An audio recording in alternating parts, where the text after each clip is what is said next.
प्रश्नकर्ता, नमस्कार आचार्य जी, मैं पिछले 2 महीने से गीता सत्र से जुड़ा हुआ हूँ। मेरे साथ एक समस्या है। आचार्य जी, मैं बचपन से अपने मम्मी पापा को लड़ते झगड़ते हुए देख रहा हूँ।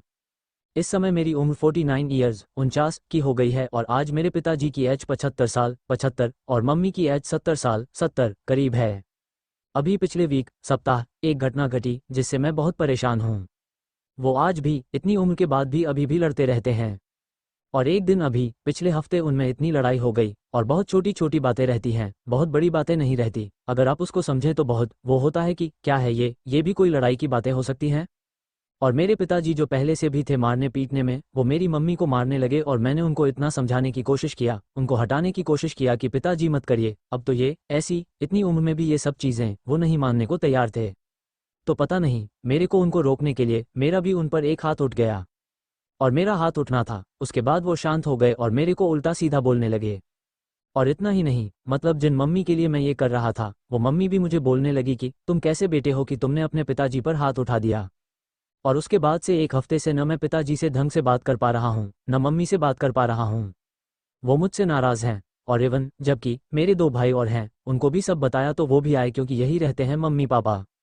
तो वो भी मुझे सभी लोग मुझे बोलने लगे कि तुम कैसे लड़के हो, क्या तुम धर्म धर्म की बातें करते रहते हो और तुम अपने पिताजी पर हाथ उठाए हो।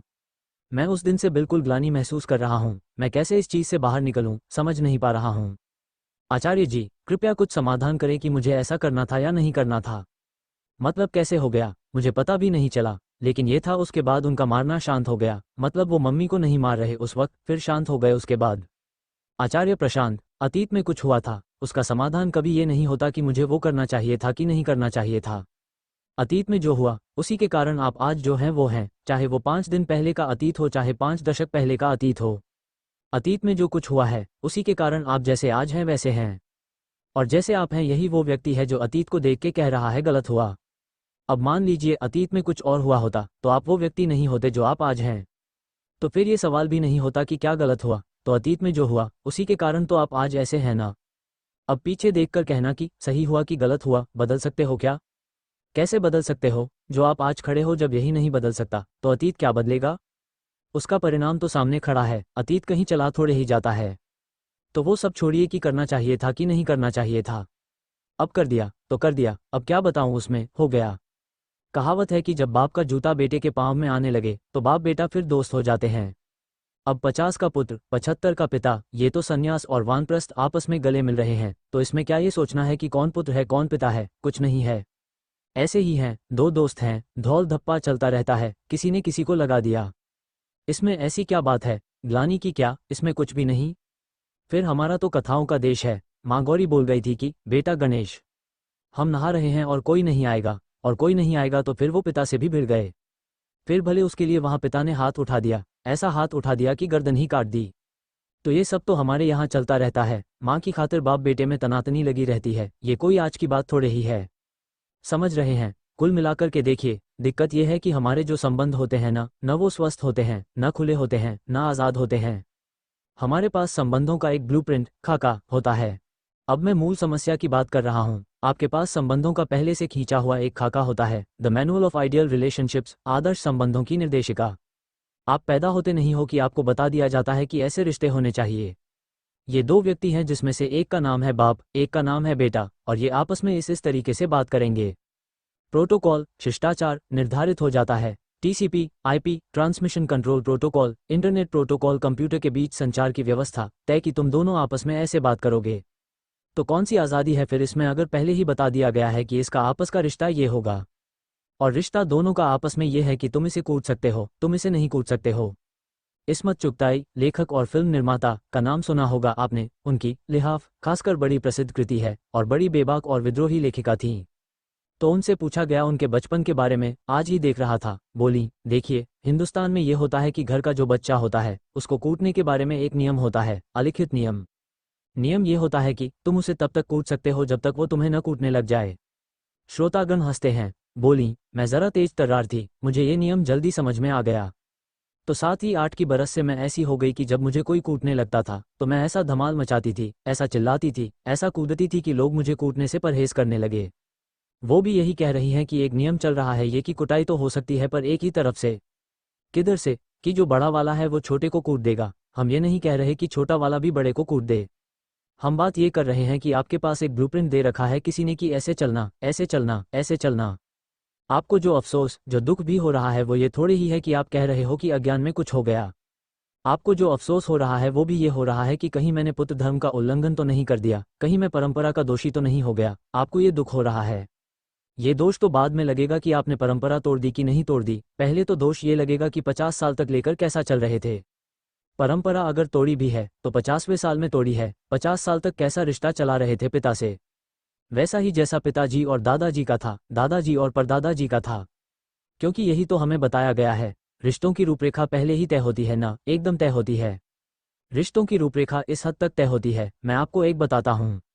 मैं गया हुआ था अपने ननिहाल, वहां से सामने से दो व्यक्ति चले आ रहे थे, तो वो बोलते हैं कि और दोनों लगभग एक ही उम्र के थे, उम्र का कोई इतना अंतर नहीं पता चल रहा था।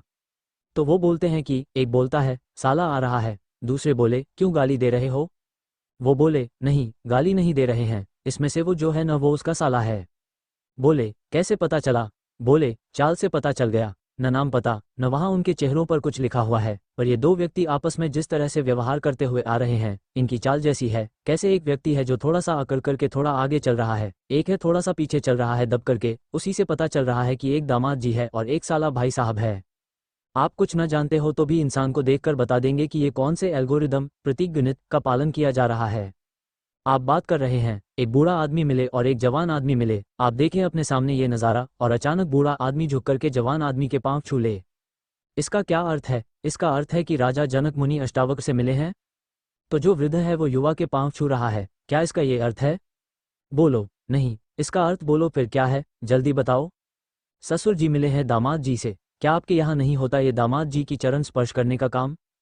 प्रश्नकर्ता होता है। आचार्य प्रशांत, वो देखा, मध्य प्रदेश से, बता दिया तुरंत।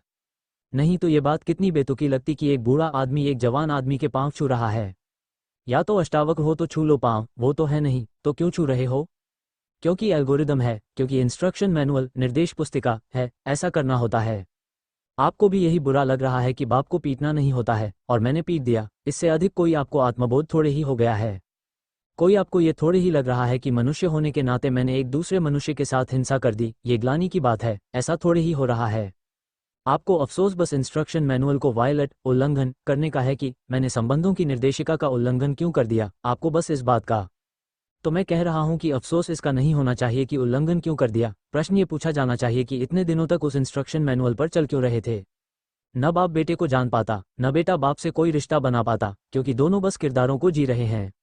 वो बाप का किरदार निभा रहा है, वो बेटे का, और कोई किरदार कभी दूसरे किरदार को नहीं जान सकता, कभी नहीं जान सकता। व्यक्ति व्यक्ति को जान सकता है, किरदार किरदार को जान सकता है क्या? आप नाटक में अभिनय कर रहे हो, एक आपका किरदार है, एक आपके बगल वाले का किरदार है। हो सकता है कि आप वो जो दूसरा अभिनेता है उसको जानते हो, लेकिन जो आपका किरदार है क्या उसी किरदार को जान सकता है? बोलो। संजीव कुमार अमजद खान को जान सकते हैं, पर क्या ठाकुर गब्बर को जान सकता है? बताओ क्यों नहीं जान सकता? क्योंकि ठाकुर कुछ है ही नहीं। ठाकुर तो कलम का गुलाम है, लेखक, स्क्रिप्ट राइटर, कहानीकार की कलम का गुलाम है ठाकुर। ठाकुर के पास अपनी कोई चेतना ही नहीं है, ठाकुर कोई है ही नहीं। इसी तरह से गब्बर भी कोई है ही नहीं, गब्बर तो गढ़ा गया है।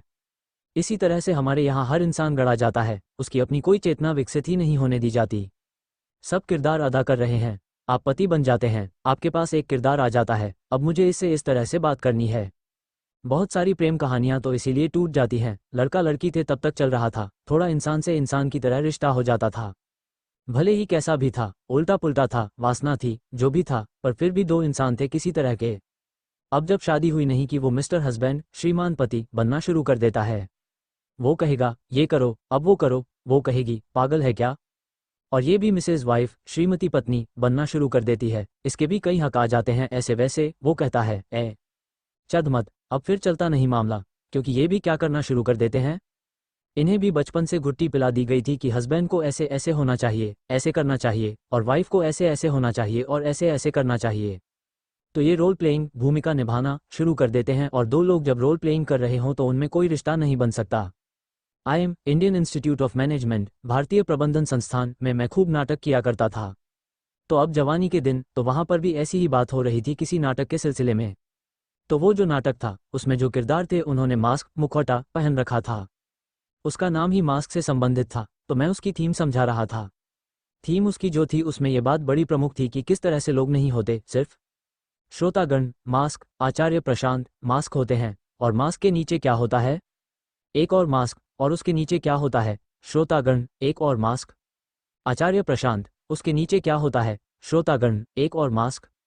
आचार्य प्रशांत, ठीक है, तो ये उसकी थीम थी। तो जो मेरी पूरी कास्ट, पात्रवर्ग थी, उसको लेकर के वहां पर लुइस कान प्लाजा, IIM का सम्मेलन केंद्र में समझा रहे थे। तो वहां मेरी एक एक्ट्रेस, अभिनेत्री थी, मैं उसमें एक्टिंग भी करता था, डायरेक्शन, निर्देशन भी करता था। तो मेरी भी वहां पर एक अभिनेत्री थी। तो वो बोली, but what's so wrong with wearing masks? लेकिन मुखौटा पहनने में बुराई क्या है? उनकी रही होगी मास्क पहनने की बड़ी ट्रेनिंग, बड़ा लंबा अभ्यास। तो जरा मसालेदार सौसी धृष्ट तरीके से मैंने जवाब दिया, because two people can't kiss if they are wearing masks. क्योंकि अगर दो लोग मुखौटा पहने तो वे चुंबन नहीं कर सकते। अब जवाब तो मैंने लगभग छेड़ने के अंदाज में दे दिया था कि दो लोगों ने अगर मास्क पहन रखे हों तो वो किस भी कैसे करेंगे। लेकिन अर्थ में कोई कमी नहीं थी। तुम रिश्ता कैसे बनाओगे? जहां तुम्हारे होठ से होठ भी नहीं छू सकते, वहां अंतस से अंतस क्या मिलेगा? कुछ नहीं हो सकता। पता नहीं उसको समझ में आया कि नहीं आया, पर मुझे बड़ा मजा आया। ये फादर मास्क, बाप का मुखौटा, और ये सन मास्क, बेटे का मुखौटा। सन को पता ही नहीं है कि फादर के मास्क के पीछे है क्या। और भारत में तो ये खास तौर से है, और बाप बेटा रिलेशनशिप तो और ज्यादा। बल्कि जो बेटी और बाप की है वो थोड़ी सी ज्यादा सहज होती है भारत में। बाप के भीतर क्या है वो एक बार को बेटी को पता चल सकता है, और बेटी के सामने वो हो सकता है प्रकट भी कर दे। आवश्यक नहीं है, पर ऐसा थोड़ा देखा गया है। पर बेटे के साथ तो बाप का 36 का ही आंकड़ा रहना है।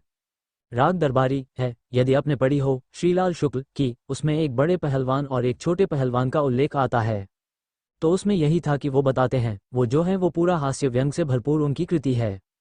तो बोलते हैं बड़े पहलवान की अब उम्र हो गई थी तो इस कारण शरीर में जगह जगह उनके दर्द रहता था, और गठिया का तो ऐसा है कि सबसे ज्यादा दर्द होता है सो के उठने के बाद। तो जब वो सुबह सोकर उठते थे तो छोटे पहलवान का काम था कि उनको दनादन दनादन रोज धोते थे, पटापट हाथ पांव से, फिर डंडे से। और फिर आगे और विस्तार में बताया है कि लेकिन फिर एक दिन बड़े पहलवान को दूसरी जगह के लोग भी आकर धो गए। श्रोतागण हंसते हैं। तो पंचायत बैठी तो उसमें और बड़े वो पड़े हुए हैं पहलवान कराहते हुए, उनको खूब पीटा गया है, जितना छोटे पीटते थे उससे ज्यादा पीटा गया है। तो पंचायत बैठी तो पंचायत में छोटे आए एकदम उग्र होकर के, बोले, कौन है, किसने मारा हमारे बाप को? तो गांव वाले बोले, अरे छोटे, तू तो खुद रोज अपने बाप को पीटता है, तू काहे के लिए इतना गर्म हो रहा है? बोलता है, हमारा बाप है, हम पीटेंगे, कोई और आकर काहे पीट गया, इसी बात का तो हमें अफसोस है। जो काम हमारा था उस पर किसी और ने कैसे सेंध मार दी। बोले, हमें ये दिक्कत कतई ही नहीं है कि बुढ़ा पिटा, हमें दिक्कत ये है कि किसी और से काहे को पिटा। अब ये व्यंग करा गया है पिता पुत्र संबंधों पर, और ये खासकर हिंदुस्तानी नस्ल है संबंधों की। आ रही है बात समझ में? मजाल है कि एक बार बेटा जवान हो जाए, उसके बाद वो बाप से दिल खोलकर बात कर सके, मजाल है। अब बाप बूढ़ा नहीं हो गया होता जब तक बेटा जवान होता है। आप 20-25 के हुए हैं तो बाप भी अभी लगभग जवानी पर, हाँ उसकी जवानी का सूर्यास्त हो रहा है। पर अभी रात नहीं आ गई। तो जैसे एक जवान आदमी दूसरे से मित्रता करता है, वैसे ही मित्रता इन दोनों में संभव है, पर हो नहीं पाएगी। लड़के का किससे चक्कर चल रहा है, बाप को अगर सूंघना है तो जाकर लड़के के दोस्तों से पूछता है। पर हो नहीं सकता कि लड़का खुद आए, बोले, डैड लेट्स टॉक। पिताजी, चलिए बात करते हैं, कैसी लगी ये? और बाप बोले, भाई मस्त। इशारे करके बताते हुए श्रोतागण हंसते हैं, ये नहीं हो सकता हमारे यहाँ। देखो भैया, मैं तो दुराचार्य हूँ। तो श्रोतागण हंसते हैं। सड़े हुए संबंध, पिंजरों में कैद संबंध, किरदारों में कैद संबंध, वो इंसान नहीं है। वो कौन है? वो मामा है या ताऊ है या भाई है या जेठ है, इंसान नहीं है सामने वाला। तो सामने वो लड़की नहीं है, वो या तो बेटी है या बहू है। और अगर बेटी है तो उससे एक प्रकार का व्यवहार होगा, और बहू है तो दूसरी प्रकार का व्यवहार होगा। इंसान तो हमें दिखाई ही नहीं देता। इंसान अगर हमें दिख रहा हो तो इसमें कोई बड़ी बात नहीं है। जैसा मैंने कहा, एक 50 साल वाला, एक 75 साल वाला, दोनों में किसी बात पर जरा गर्मा गर्मी हो गई, थोड़ा लात घूंसा चल गया, कुछ नहीं है। मसाज भाई, नाम रूप में नहीं फंसना चाहिए, सारा अध्यात्म यही सिखाता है। आप किसी को पैसे देते हो मालिश करने के, वो आता है दनादन घूंसे मारता है, तब तो आपको बुरा नहीं लगता, अपमान नहीं लगता। और वैसे ही कोई आकर घूंसा दे दे तो कहते हो, अरे नाक कट गई, FIR कर दूंगा। नाम रूप की बात है न बस। एक को एक नाम दे रखा है, दूसरे को दूसरा नाम दे रखा है। बाबा जी हिल पड़े। श्रोतागण हंसते हैं। कभी देखा है ये जो हमारे मालिश वाले होते हैं कितना पीटते हैं? आवाज न निकल रही हो तो उन्हें चैन नहीं आता, जब तक आप कराह न दो और हाथ जोड़ के विनती न करो कि हो गया, आज की माफी। छोड़े नहीं जा रहे। तब काहे नहीं कहते कि हिंसा हो गई? वो इतने घूंसे मारता है। हमारे ट्रेनर साहब हैं, आने वाले होंगे, पहले तो बोझा उठवाएंगे दुनिया भर का, ये उठाओ, ये उठाओ, ये उठाओ। और उसके बाद जब मैं बिल्कुल पस्त हो जाऊंगा तो मुझे पेट के बल लिटा देंगे और पीठ पर दनादन दनादन घूंसे। और उनको न जाने कहाँ की एक तुर चढ़ी हुई है कि पीठ पर रीढ़ चटकने की आवाज़ आनी चाहिए, तभी वर्जिश पूरी हुई मानेंगे। श्रोतागण हंसते हैं। मैं तो कई बार अब ऐसे मुंह नीचे करके रीढ़ चटकने की आवाज़ मुंह से निकालते हुए, हो गया, छोड़ दो।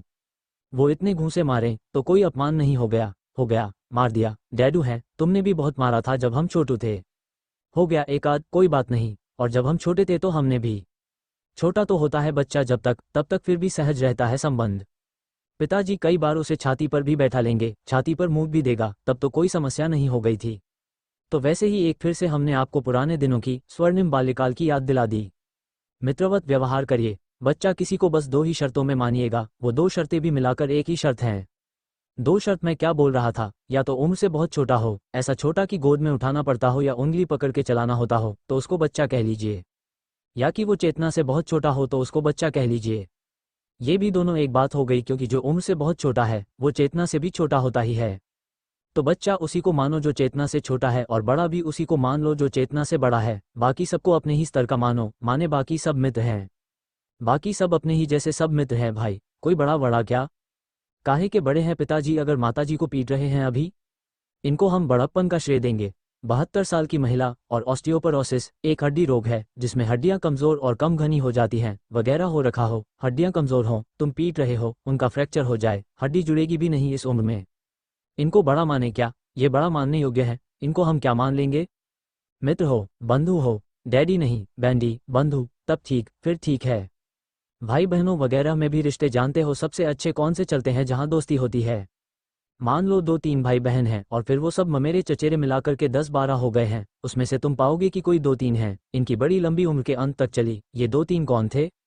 इनकी आपस में दोस्ती हो गई थी। रिश्ता तो वही चलेगा जिसमें नाम से ज्यादा दोस्ती हो। ये नाम रिश्ते को नहीं चला पाता। नाम का रिश्ता तो कौरवों और पांडवों के बीच भी था, चला क्या? भाई ही थे, चला क्या? दोस्ती चलती है। कर्ण सबसे अच्छा उदाहरण है। दोस्ती उसकी जिसके साथ थी उसके लिए उसने जान भी दे दी। और उधर भाई भी खड़े हैं, माँ भी खड़ी है, श्री कृष्ण भी खड़े हैं। माँ और श्री कृष्ण दोनों बुलाने भी आए, वो गया नहीं, बोला जिससे दोस्ती है उसके लिए जान दूंगा। वो भाई और ये सब अपनी तरफ रखो, भाई भाई हम नहीं जानते, दोस्त इधर खड़ा है, दोस्त के लिए मरूंगा। ऐसे रिश्ते बनाना चाहते हो न कि दूसरे के लिए प्राण भी दे सकें, तो मित्रता कर लो। और मित्रता में ये ठीक है, कभी गले लगा सकते हैं तो कभी घूंसा भी लगा सकते हैं, चलता है। मैं कोई वकालत नहीं कर रहा हूँ मार पिटाई की, कि आज घर गए, गले लगाया और लगे पीटने।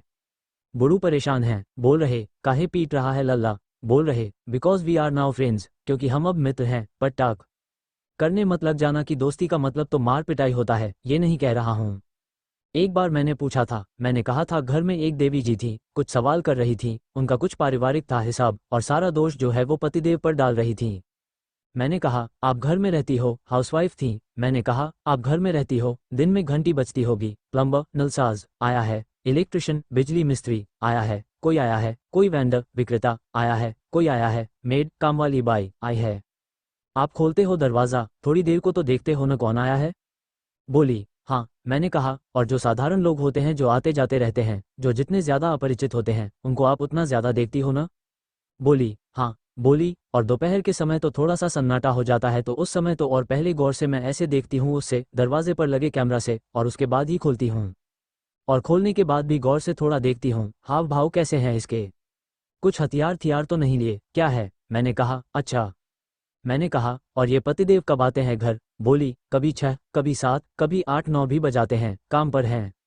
मैंने कहा, जब ये आते हैं तो ये भी घंटी बजाते हैं? बोली, हाँ। मैंने कहा, घंटी बजती है, खोलती हो, उनको कितना देखती हो? पहले सोचने लगी, बोली, एकदम नहीं देखती। मैंने कहा, क्यों? बोली, इनको क्या देखना? मैंने कहा, इनको क्यों नहीं देखना? बोली, इनका सब देखा हुआ है। मैंने कहा, ये है न समस्या। जिनको तुम अपना कहते हो न उनको तुम बिल्कुल नहीं देखते। गैरों को तो फिर भी देख लेते हो, अपनों को तो जरा नहीं देखते। और जिसको जरा भी नहीं देख रहे उसके बारे में जानोगे क्या? वो आज बिल्कुल मर कर के आया होगा दफ्तर से, पर तुम उसकी आंखों में जब देख ही नहीं रही हो तो तुम्हें पता कैसे चलेगा उसकी हालत क्या है? तुम तो कह रही हो, इसको तो जानती हूँ, ये तो पति है, नाम दे दिया ना रिश्तों को, जहाँ रिश्ते को नाम दिया वहाँ इंसान खत्म हो गया। रिश्ता बचता है, इंसान खत्म हो जाता है। सोचना क्या ज़रूरत है, ये तो इसके साथ सब सेटल्ड स्थिर है पहले ही। बाहर वालों के साथ अभी सेटल्ड नहीं है क्योंकि कोई रिश्ता नहीं है, तो वहाँ फिर भी थोड़ा गौर करोगे, ध्यान दोगे। जिसके साथ चीज़ सेटल हो गई, चाहे वो बाप बेटे का रिश्ता हो, पति पत्नी का, भाई बहन का, वहाँ फिर किसी तरह की कोई जिज्ञासा, कोई आत्मीयता नहीं रह जाती। वहाँ बस रोल प्लेइंग बचती है।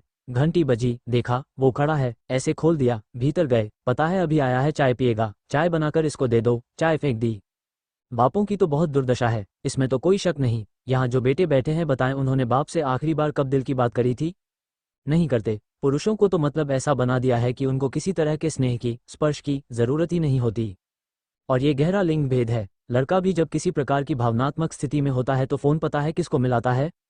अम्मा को, बाप को नहीं मिलाता। बाप तो ऐसा है कि वही जैसे बड़े पहलवान, वो पिटने के ही काम आना है। हिंदुस्तान में असंभव है कि एक प्रौढ़ बेटा अपने बाप से खुलकर के अपने हृदय की बात कह रहा हो। नहीं होता। क्यों, क्या चल रहा है? Role playing. हिंदुस्तानी लोग हैं भाई, हमारे पास बड़े बड़े आदर्श हैं बाप बेटे के रिश्ते के। अरे राम और दशरथ का देश है ये, हमें पहले ही पता है कि हमारा रिश्ता कैसा होना चाहिए। अरे भीष्म का देश है ये, पिता की खातिर कितनी बड़ी उसने प्रतिज्ञा कर ली। हमें पहले ही पता है कि बाप बेटे का रिश्ता कैसा होना चाहिए, सब हमें पहले ही पता है। क्योंकि हमें सब पहले ही पता है, तो इसीलिए हमें कुछ भी पता नहीं चलता। हमें ये नहीं पता चलेगा कि बाप का दिल एकदम टूटा हुआ है, हम बात ही करने नहीं जाएंगे। हमें नहीं दिखाई देता कि रात में 11-12 बजे, 1 बजे एक बाप बेटा बाहर सड़क पर टहल रहे हैं एक साथ और धीरे धीरे कुछ बात कर रहे हैं। हम कहेंगे ऐसे तो प्रेमी लोग आपस में बात करते हैं, बाप बेटा थोड़े ही करेंगे। क्यों, बाप बेटा एक दूसरे के दुश्मन हैं, प्रेमी नहीं हो सकते? फिर हम सोचते हैं पुरुष महिलाओं से 5 साल पहले क्यों मर जाते हैं? मैं पूछ रहा हूँ, जिए काहे के लिए जिए? वो ऐसे ऐसे छाती ठोकते हुए करते रहते हैं, कहते हैं चौड़ी छाती, मजबूत छाती वाला है, छाती नहीं पत्थर है। वो भीतर से खोखला हो चुका होता है, लेकिन उसे मज़ा बहुत आता है। क्या करने में? छाती ठोकते हुए। महिला लचीली होती है, बहती है, थोड़ी कमज़ोर सी दिखती है, लंबा जीती है। और पुरुष कैसे होते हैं, इसका एक आपको बताऊं, आंकड़ा है। पति के मर जाने के बाद भी जो औसत महिला होती है, वो 5 से 8 साल और जीती है। लेकिन अगर पत्नी मर गई है तो औसत पति बस 1 से 3 साल में मर जाता है। हाँ, यही जब तक पत्नी जिंदा थी तो उससे वो 2 बातें ढंग की न कर पाया होगा। पर वो मरी तो इन पर ऐसा सदमा लगता है, यही जो बनकर घूम रहे थे कि हम तो अजेय आयरन मैन हैं, इनको ऐसा झटका लगता है कि खट से झड़ जाते हैं, एकदम मर जाते हैं। और पत्नियां बल्कि जी जाती हैं। इसीलिए आपने विधवाएं ज्यादा देखी होंगी, विदुर कम देखे होंगे, वो बचते ही नहीं। और भी कारण है ट्रोलिंग, किसी व्यक्ति को ऑनलाइन परेशान करने के लिए जानबूझकर अपमानजनक, असंवेदनशील या अप्रासंगिक संदेश पोस्ट करना मत शुरू कर देना। मुझे मालूम है इसके जेनेटिक, आनुवंशिक कारण भी हैं। और भी हैं कारण, महिलाएं नशा वशा कम करती हैं और भी कई ऐसे काम हैं जो कम करती हैं, तो इसीलिए थोड़ा ज्यादा जी जाती हैं। अब आपको सलाह देता हूँ आखिरी, ठीक जैसे पिताजी पर हाथ उठा लिया था ना, वैसे ही जाकर गले भी लगा लीजिए। जो हमारी डायरेक्टरी ऑफ रिलेशनशिप्स, रिश्तों की निर्देशिका है, उसमें न तो ये है कि बेटा बाप पर हाथ उठा सकता है और न ये है कि बेटा बाप को गले लगा सकता है। विशेषकर हमारे उत्तर और मध्य भारत में तो बेटा अधिक से अधिक बाप का चरण स्पर्श कर सकता है, गले लगाने की हमारी नहीं परंपरा। तो आपने जब अब उस निर्देशिका का उल्लंघन कर ही दिया है, तो मैं कह रहा हूँ एक बार और करिए। पहली बार उल्लंघन करा था हाथ उठाने के लिए, अब उल्लंघन करिए गले लगाने के लिए। आ रही है बात समझ में? कोई नहीं बाप, कोई नहीं बेटा, दोनों बुड्ढे हो। बाप बेटा क्या होता है, क्या पता चलता है? थोड़ी और उम्र बढ़ जाएगी, दोनों इकट्ठे निकलेंगे तो कुछ पता नहीं चलेगा, बाप कौन है बेटा कौन है। दोनों ही डुग डुग ऐसे लाठी टेकते चल रहे हैं। जाए और लजाइएगा नहीं, हमारे यहाँ लाज बड़ी बात होती है कि बड़ा संकोच आया, ऐसे थोड़े ही करेंगे। अरे पिताजी हैं, गाली थोड़ी देने जा रहे हो, गले लगाने जा रहे हो ना, इसमें क्या संकोच है? हाँ कहिए क्या कह रहे हैं? प्रश्न करता, पैर पड़कर के तो मैंने उनसे कई बार 5-6 दिन में माफ़ी मांग ली, लेकिन वो मतलब। आचार्य प्रशांत, ये पैर पड़कर के तो आप यही सिद्ध कर रहे हैं कि जो पहले कोड ऑफ कंडक्ट, आचार संहिता दिया गया था वो ठीक था। वो जो पहले का कोड ऑफ कंडक्ट है वो यही कहता है न कि पैर पड़ो, तो आप उसी को ठीक साबित कर रहे हैं। और अगर वो ठीक है तो फिर आपने जो करा अपनी माता जी के लिए वो गलत हो गया। वो जो आचार संहिता है, कोड ऑफ कंडक्ट, मैं कह रहा हूँ उसको परे कर दीजिए, पैर वैर छोड़िए, बहुत छू लिए पैर, हो गया। कौन सी आई थी जिसमें जादू की झप्पी थी? श्रोतागण, मुन्ना भाई। प्रश्नकर्ता, धन्यवाद आचार्य जी, मन हल्का हो गया। आचार्य प्रशांत, पिताजी का भी हल्का करिए मन, और अगर बात बन जाए तो मम्मी को भी बुला लीजिए, तीनों लोग ऐसे गले लग जाए हो जाए। और कोई हो इधर उधर का तो उसको बोलिए एक फोटो खींच